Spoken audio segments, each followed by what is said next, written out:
મારું નામ કોઠારી વિવેક સાગરદાસજી સ્વામી છે અને અહીંયા બાલાજી મંદિરમાં હું સેવા કરું છું. બાલાજી હનુમાનજી મંદિર રાજકોટ એટલે રાજકોટવાસીઓનું શ્રદ્ધાનું કેન્દ્ર.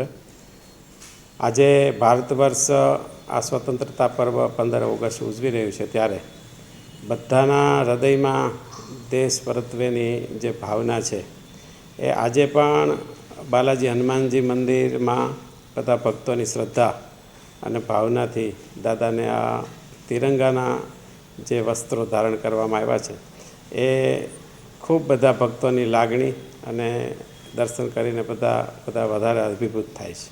બસ દાદાને આ સ્વતંત્રતા પર્વના જે વસ્ત્રો છે, જે વાઘાઓ છે, એનાથી દરેક ભાવિકોને એ દર્શન પછી કે આપણા ઈષ્ટદેવમાં પણ જો આવી ભાવના હોય તો દરેકના હૃદયમાં આ ભારત દેશ પરત્વેની અને દેશદાઝ બધાના હૃદયમાં વધારે ઊભી થાય અને દેશ પરત્વેનું મમત્વ ઊભું થાય એવી ભાવનાઓ સાથે આ વાઘાઓ ધરાવવામાં આવ્યા છે.